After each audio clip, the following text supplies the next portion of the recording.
dasar tertib hidupnya manusia. Ya, manusia itu ada yang bilang hakikatnya baik atau hakikatnya buruk. Macam-macam. Tapi apakah manusia itu hakikatnya baik atau hakikatnya buruk? Manusia itu dalam hidupnya perlu ketertiban, perlu penataan. Karena manusia punya tujuan-tujuan, keinginan-keinginan untuk dipenuhi. Baik sendiri-sendiri maupun bersama-sama. Disitulah perlu tertib hidup. Nah, ini hanya untuk orang-orang yang serius ya dengan hidupnya. Ini orang terus mikir, wah saya perlu tertib hidup. Nah, tertib hidupnya manusia. Jadi bagaimana manusia memikirkan dunianya, kemudian merumuskan hidup yang baik, hidup yang tertib itu seperti ini. Itu pertama-tama diawali dari namanya world view. World view itu cara pandang kita terhadap dunia, terhadap manusia, terhadap realitas. Ini namanya world view. Dunia itu bagimu apa sih? Nah, ini world view namanya. Hakikatnya hidup ini apa sih? Itu world view. Pertanyaan-pertanyaan besarnya filsafat itu nanti buahnya cara pandang kita terhadap hidup, terhadap dunia. Nah, dari world view nanti kita jelaskan satu-satu. Dari world view tadi muncul nilai. Nilai-nilai tentu saja keutamaan-keutamaan. Dulu kita pernah belajar tentang nilai misalnya dari filosof namanya Max Scheler. Nah, nilai ini isinya macam-macam. Nanti cara pandang tertentu akan melihat, oh hidup itu yang penting adalah persaudaraan. Nah, nanti orang yang hanya mengedepankan nilai kesenangan menganggap oh hidup itu yang penting punya uang, Pak. Nek ngeduit ya meskipun temannya banyak buat apa misalnya. Oh hidup itu yang penting saya seneng, Pak. Dan lain sebagainya ini. Jadi ada nilai kesenangan, nilai kebahagiaan, nilai yang dianggap utama itu kemudian disebutnya nilai. Nilai ini sifatnya masih abstrak. Apa yang teman-teman utamakan dalam hidup, yang itu ideal, abstrak, itu biasanya orang menyebutnya nilai. Nah, dari nilai kemudian diturunkan jadi norma-norma. Norma-norma itu sederhananya aturan-aturan. Ini menerjemahkan nilai. Jadi kalau misalnya menurut saya nilai yang utama itu ya persaudaraan. Dari situ terus muncul norma. Kalau begitu untuk mewujudkan persaudaraan kita harus mengikuti aturan ini, cara hidup yang begini dan lain sebagainya. Itu namanya norma-norma. Nah, norma atau aturan. Dan nanti norma atau aturan itu setidaknya ada 4. Ada norma hukum. Kalau kita tahu ya, kita punya KUHP, KUHAP. Ada norma sosial, adat, tradisi, budaya di lingkungan kita yang dianggap baik, yang dianggap benar, yang dianggap selaras oleh masyarakat kita. Norma-norma sosial, ada norma-norma moral, akhlak, etik yang malam hari ini kita bahas, dan ada norma-norma agama. Jadi ajaran-ajaran, aturan-aturan hukum, aturan sosial, aturan moral, aturan agama, yang ini dalam rangka mewujudkan nilai-nilai yang kita yakini. Yang nilai-nilai itu lahir dari cara pandang kita terhadap dunia. Ini ya rangkaiannya. Ini kalau bahasa saya, hidup yang serius memperhatikan ini. Banyak orang yang tidak peduli dengan hidupnya, maka kalau ditanya, menurutmu dunia ini apa sih? Nah, tidak mikir ke sana, Pak, ruwet. Tidak mikir jeru-jeru buat apa, Pak. Ya, berarti di antara, jadi ada seorang filosof namanya Fazlur Rahman, filosof muslim kontemporer. Dia bilang di antara kelemahan kita, termasuk umat Islam hari ini, itu dia tidak punya world view yang jelas. Jadi ada yang langsung jujuk normanya, jujuk hukumnya. Tidak paham nilai apa sih yang ingin ditegakkan dari aturan hukum yang ini, atau moral yang itu, atau ajaran agama yang ini. Sehingga kadang-kadang jatuhnya, jeleknya apa sih Pak? Jujuk hukum, jujuk agama, langsung jujuk moral misalnya. Ya kamu tidak paham, ada yang ditegakkan, ada nilai yang diperjuangkan dari ajaran agama, moral, sosial, maupun hukum. Masyarakat kita misalnya bikin aturan ini, aturan itu kan namanya norma-norma sosial. Ini kan pasti mereka punya ideal. Di tempatmu kos-kosan misalnya ada aturan apel paling malam jam berapa kalau tahun ini? 10 ya? Atau jam 9? Nah misalnya, kamu ngapain sih diatur-atur? Jam 10 itu saya belum apa-apa Pak, masih misalnya. Loh iya, di balik aturan tadi ada nilai yang ingin ditegakkan. Ada tertib hidup yang ingin ditegakkan. Jadi, nah kalau kalian paham nilai di balik itu, mungkin kalian lebih mantap menjalankannya. Oh ini demi persaudaraan kita, oh ini demi kedamaian, oh ini demi nilai keamanan, nilai kemanusiaan yang ini, dan lain sebagainya. Kenapa sih kok nilai ini harus kita perjuangkan? Kita punya cara pandang sendiri, bahwa hidup ini begini atau hidup itu begini. Inilah dasarnya tertib hidup. Kalau ini kita buang, ya orang jadi ruwet karena hidupnya tidak terarah, tidak tertib. Kita harus punya komitmen terhadap nilai-nilai, terhadap norma-norma, karena disitulah hidup kita bisa tertib. Kalau hidup tertib, pengembangan diri, pengembangan masyarakat juga mudah diarahkan. Baik, ini yang pertama.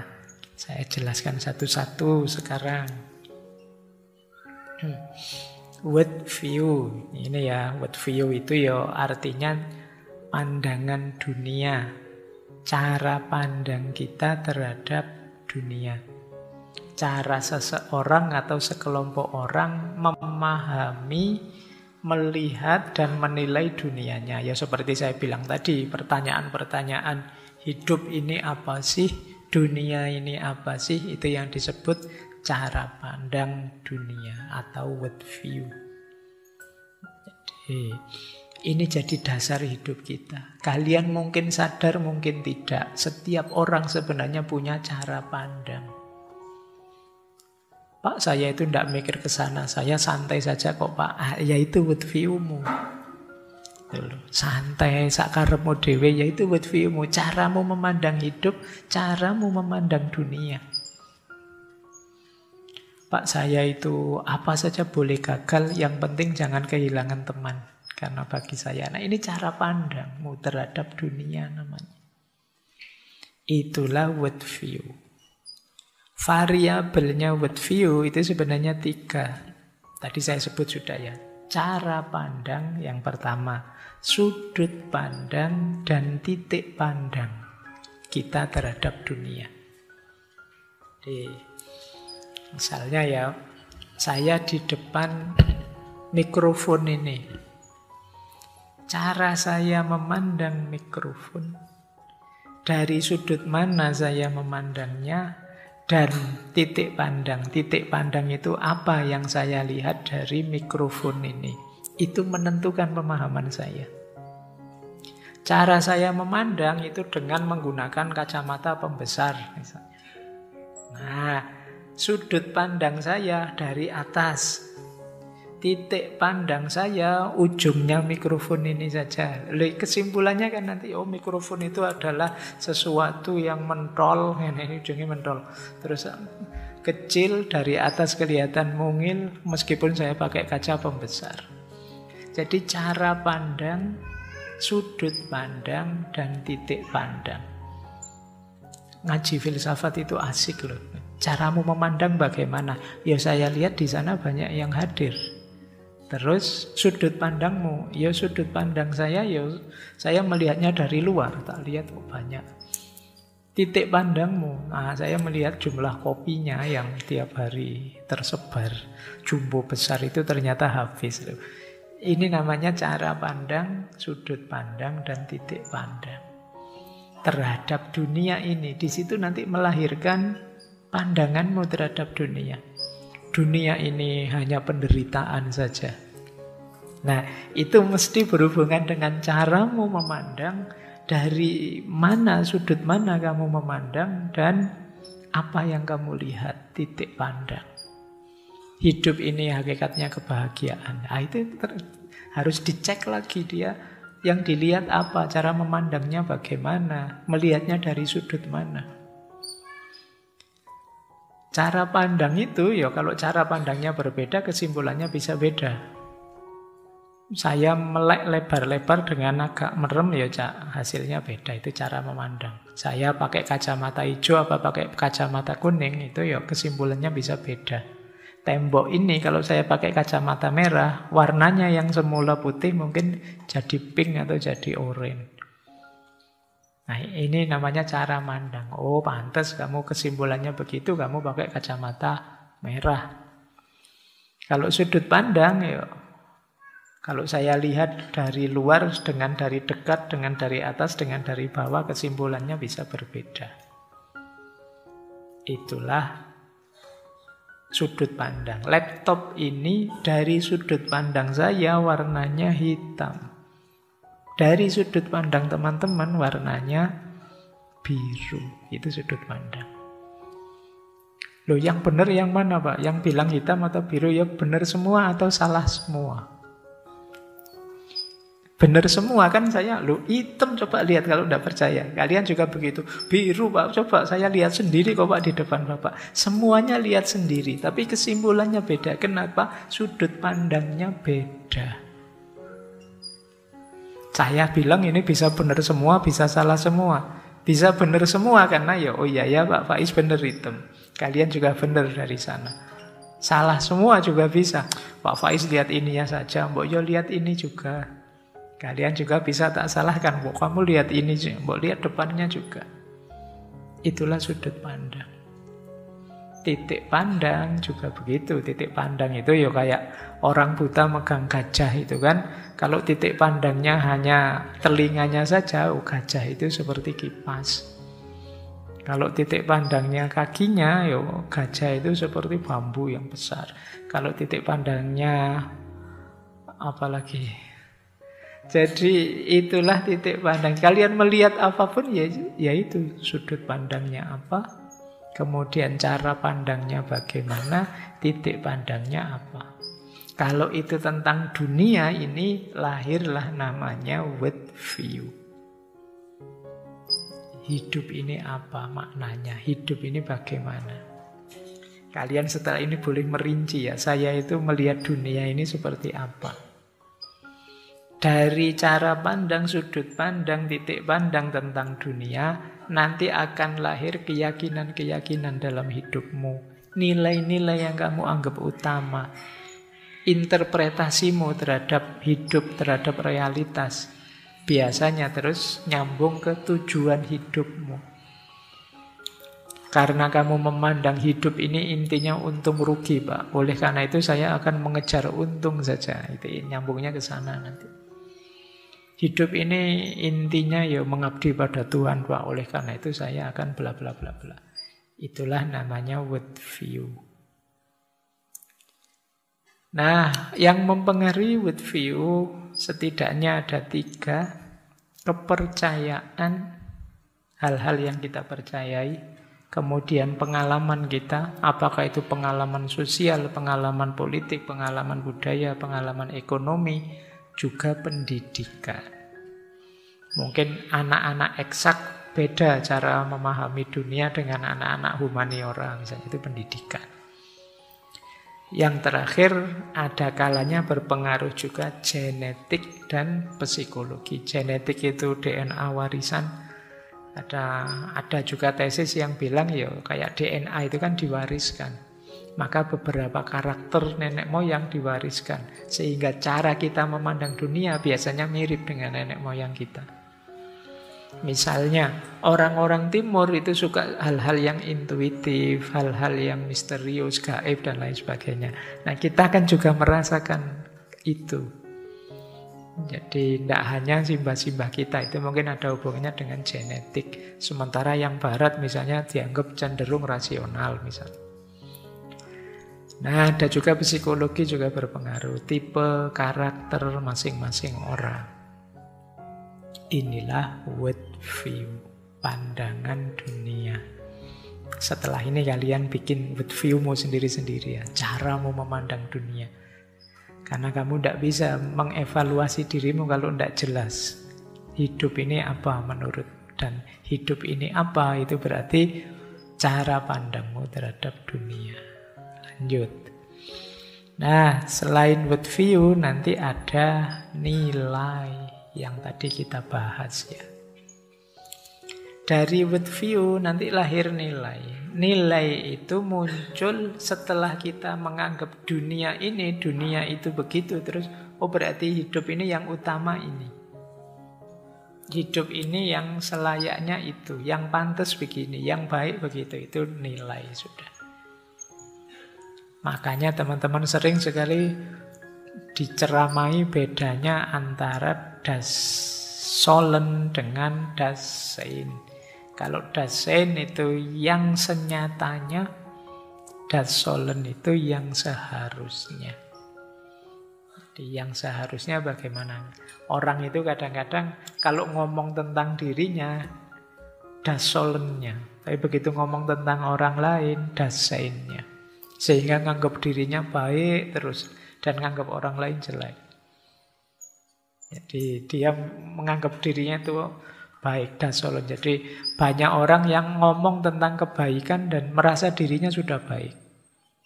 Banyak orang yang membaca buku-buku tentang berpikir kritis, tentang yang rasional dan lain sebagainya, dan merasa dirinya sudah rasional, padahal belum pernah mikir.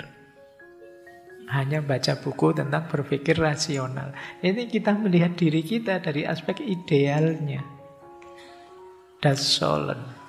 Tapi kalau pada orang lain kita kejamnya hanya melihat faktanya, das Seinnya. Padahal sering saya jelaskan ya, fakta dan makna itu dua hal yang sebenarnya dekat. Kalau kita tidak mampu jeli memisahkannya, kita sering tertipu. Ngaji ini misalnya ya faktanya malam hari ini temanya ini, yang datang sekian, Pak Faiz ngomong sekian menit dan lain sebagainya, itu fakta. Tapi ngaji ini menarikkah, membosankankah, tidak pentingkah, itu namanya makna. Nah, makna ideal itulah nanti yang disebut nilai yang seharusnya. Baik, hidup pasti perlu nilai. Nilai itu kualitas, harga yang kita lekatkan pada sesuatu, itu nilai. Jadi sesuatu itu sebenarnya ya dalam dirinya sendiri netral saja. Kitalah yang menempelkan nilai. Ya, jadi pakai apalah baju model seperti itu bagi orang tertentu, wah itu bernilai sekali. Pakai yang lendak itu tidak bernilai. Oh itu sopan sekali, kayak gitu tidak sopan. Itu nilai. Jadi kita yang menempelkannya. Fakta bajunya ya baju saja sih. Tapi pemaknaan kita, penilaian kita bisa beda-beda. Ada yang orang yang ceria, ngomongnya banyak, itu orang yang enak diajak bergaul jadi teman. Tapi bagi yang lain, kalau orang ngomongnya banyak saya tidak suka. Beda nilai, beda pemaknaan. Ya faktanya ya ada teman yang ngomongnya banyak kan gitu saja. Tapi kamu suka, tidak suka, enak, tidak enak, itu nilai dari kita. Itulah nilai. Nah, dalam hidup bersama, termasuk berbangsa, bernegara, itu kan kita juga perlu nilai-nilai. Oh, yang penting ini, yang penting itu, biar kita masih tetap bisa bersama. Jadi, biar bangsa kita ini masih bersama, bisa unggul, bisa maju, dan seterusnya. Disitulah Kalau ada yang tanya, kenapa sih Pak para founding father itu capek-capek bikin Pancasila, mbok sudah hidup itu dijalani saja bareng-bareng. Karena hidup bersama perlu nilai. Jangankan sebesar Indonesia, kalian berdua dengan temanmu sak kamar kos-kosan, itu kan juga perlu nilai yang ditegakkan bersama. Terserah ya di kamar ini kamu mau apa saja, tapi bersih ya. Nah, nilai kebersihan kamu utamakan. Atau yang lain, ya pokoknya di kamar kita bersih tidak bersih santai aja ya. Yang penting kita senang, gembira ya. Nah, nilai kegembiraan yang diutamakan di kamar itu. Jadi tiap orang bisa beda-beda nilai yang diutamakan. Cuma kenapa sih kok dirumuskan nilai-nilai untuk bersama? Ya kalau dibiarkan sesuai dengan maunya setiap orang, ya bisa saja nanti tabrakan, konflik. Itulah nilai. Jadi nilai itu jadi pedoman kita melihat sesuatu. Dengan nilai tadi kita memahami objek. Dengan nilai itulah manusia kemudian bergerak, melakukan sesuatu, menjalankan sesuatu sesuai dengan nilai yang ingin dia perjuangkan. Dari nilai kita masuk ke norma. Norma ini aturan-aturan, standar-standar, pedoman-pedoman yang kita buat. Untuk apa? Menegakkan nilai-nilai. Nah, norma tadi ya kita ada norma agama, norma moral, norma sosial, norma hukum. Ini perwujudan dari nilai tadi dalam bentuk aturan-aturan yang kita patuhi. Kenapa aturan ini kita patuhi? Untuk menegakkan nilai-nilai. Kenapa kok nilai-nilai itu yang kita tegakkan? Karena sesuai dengan cara pandang kita atau world view kita. Inilah norma. Makanya ya kalau misalnya nilai-nilai Pancasila tadi ketika diterjemahkan dalam norma, ya mungkin lahirnya undang-undang, aturan hukum, budaya di tengah masyarakat, dan lain sebagainya. Baik, ini kerangka awalnya. Jadi belajar etik, termasuk etik Pancasila, ya kita kan harus ngerti kerangka-kerangkanya. Jadi ada kerangka world view, nilai, dan kemudian norma. Yang norma itu ya ada sosial, ada susila, ada agama, dan juga norma hukum. Lanjut. Sekarang etika politiknya. Nilai sudah ya, sekarang etika politik. Etika politik itu sebenarnya fokusnya pada dua hal. Yang pertama, dimensi politik dari moralitas. Yang kedua, dimensi moral dari politik. Ini dua-duanya sebenarnya berkait. Dimensi politik dari moralitas itu, kalau kita ingin jadi orang baik, puncaknya kebaikan itu kebaikan bersama. Kebaikan dalam hidup yang luas, tidak sekedar baik kita sendiri, tapi kebaikan semua orang. Dan kebaikan untuk semua orang itu berhubungan dengan politik. Jadi ini semua sebenarnya ngomong akhlak sih, ngomong moral. Tapi kan akhlak itu tidak sekedar berhubungan dengan saya, tapi hubungan dengan akhlak pada orang lain. Termasuk orang lain secara luas. Nah, berarti hidup bersama dengan orang lain itu kan ranahnya sudah ranah politik. Jadi dimensi politik dari moralitas itu politik juga bagian dari dunia, dari ranah yang akan menerapkan nilai-nilai moral dalam hidup sehari-hari. Kalau kita ngomong moral, tidak boleh meninggalkan politik. Karena politik itu puncaknya pembahasan tentang moral. Ini kalau kata kemarin Aristoteles. Terus, nah, ada juga makna kedua yaitu etika politik itu, Pak.